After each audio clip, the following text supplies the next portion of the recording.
Enseignant en lycée, Yann Merleved a 41 ans. Il réside au Pile, à Roubaix, ville où il est né et a grandi. Délégué syndical Sud, il est également un altermondialiste convaincu depuis 1999 et militant d'Attaque et du Comité pour l'abolition des dettes illégitimes. Il a milité à la LCR, puis au NPA, avant de rejoindre Ensemble. Il s'engage pour la France Insoumise dès sa création.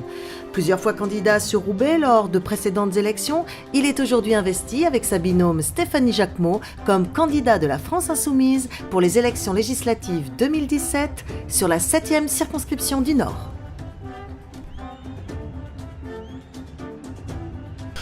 Déjà parce que c'est le programme que j'ai lu, mais surtout c'est parce que j'ai suivi aussi Mélenchon déjà il y a 5 ans. Je suis militant dans le Front de gauche, donc j'ai suivi un parcours militant qui m'a amené forcément à réfléchir sur quelle est la vraie gauche, quel est le vrai programme qui peut aider les gens. Et c'est vrai que Mélenchon déjà il y a 5 ans, là il a créé ce mouvement, j'ai suivi le mouvement, j'ai trouvé que c'était original de mélanger les gens encartés et non encartés. Et puis la lecture du programme me paraissait évident puisqu'il était très proche déjà des idées que j'avais du programme précédent, même je dirais un peu plus amélioré, et donc c'était évident que c'était ce mouvement-là que je devais choisir, oui. Non, je dirais plutôt, je suis pas né avec cette idée-là, non. Même étudiant, j'y avais pas pensé. Non, ce qui est arrivé, c'est une prise de conscience. Je dirais, voilà, on voit tous les jours des inégalités, on voit des choses qui ne vont pas bien. Enfin, je pense qu'il y a personne qui peut dire que le monde est parfait. Et à un moment donné, on a envie de faire quelque chose. On a envie de bouger. Bon, aujourd'hui encore plus parce que maintenant j'ai une fille, donc j'ai encore plus envie pour les générations futures. Mais déjà avant, j'avais envie que ça change. Et voilà, c'est une prise de conscience de dire on peut pas laisser les choses comme ça, et si on fait rien, on peut pas se plaindre. Donc si on n'est pas d'accord, si on n'est pas content, si on est même en colère, et je pense qu'il y a de la colère, eh bien on s'engage, voilà. Et je l'ai fait peut-être parfois pour les autres aussi, parce que les autres n'ont pas toujours le temps. Moi, en tant qu'enseignant, j'ai parfois un peu du temps, donc c'est vrai que je me suis dit j'ai envie de faire un engagement citoyen, voilà. Bon, ce qui me tient à cœur, c'est la démocratie, le problème de l'évasion fiscale. Donc là, il y a déjà 2 points forts. Bon, la démocratie, c'est la révocation des élus.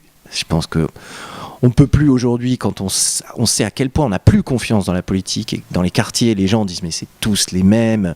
C'est à ça qu'on se heurte au porte-à-porte en disant ça va rien changer, c'est tous les mêmes, ils pensent qu'à eux, et on voit l'affaire Fillon, catastrophe. Donc révoquer un élu, pouvoir dire attendez, lui il n'a pas fait ses promesses. Allez, dégagez. C'est l'idée de Mélenchon, dégagez-les tous. Et voilà, à un moment donné, on doit pouvoir le faire. Le pouvoir aux citoyens, place au peuple. La force du peuple, elle est là, c'est de pouvoir reprendre le pouvoir. Donc ça, c'est un point. La révocation des élus, le référendum d'initiative citoyen, que le citoyen puisse reprendre le pouvoir, proposer des lois, ça c'est parfait. C'est ce que moi, j'appelais autrefois la démocratie participative, le budget participatif à Porto Alegre au Brésil. Voilà, ça c'est des choses qui me tiennent toujours à cœur. Puis l'évasion fiscale, oui, c'est le deuxième point, je dirais, le plus important, parce que là, il y a 60 à 80 milliards par an qui s'échappent. Les plus aisés qui ne cessent de nous dire de faire des sacrifices, eux, ils mettent leur argent de côté, ils vivent très bien. La crise, c'est pas pour eux, c'est pour les autres. Et dans ces conditions-là, moi je trouve qu'il y a une injustice qui est tellement flagrante qui fait qu'on n'a plus dans les hôpitaux de quoi avoir de médecins, d'infirmiers, les services publics sont dégradés. Pourquoi ? Parce que ces gens-là gardent leur argent pour eux. Tous ceux qu'ils ont exploités, ils gardent cet argent, ils le mettent de côté. Donc là, ça c'est plus possible. Si on veut faire un véritable État, une véritable société qui fonctionne pour tous, et pas seulement pour les riches, il faut avoir les moyens d'eux, il faut aller le chercher cet argent. Et il n'y a que nous qui proposons d'aller le chercher.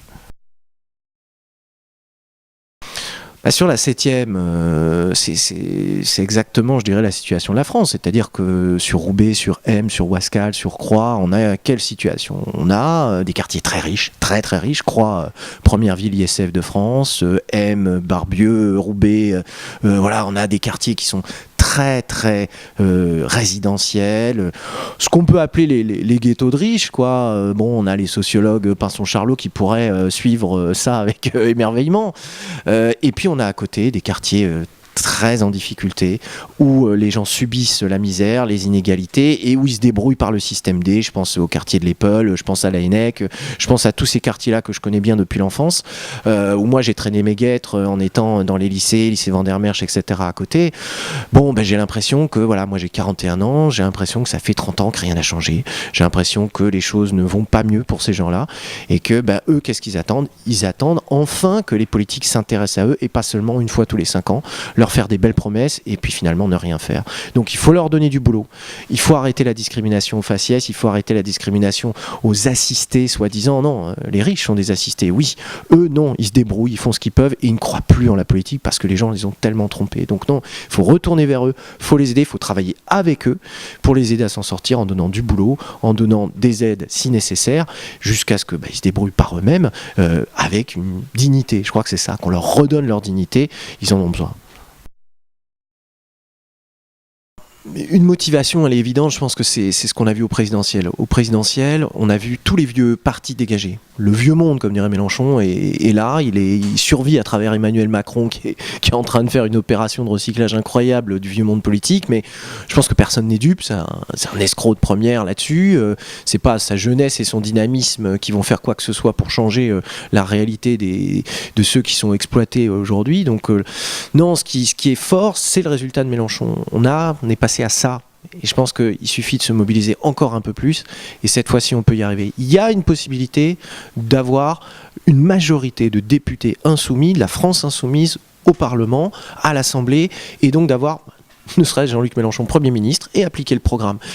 Et c'est ça notre principe, c'est appliquer le programme. Et il y a une possibilité, on n'a jamais vu ça, on n'a jamais vu autant de scores, on n'a jamais vu autant de motivés derrière Mélenchon. Le troisième tour, il est là.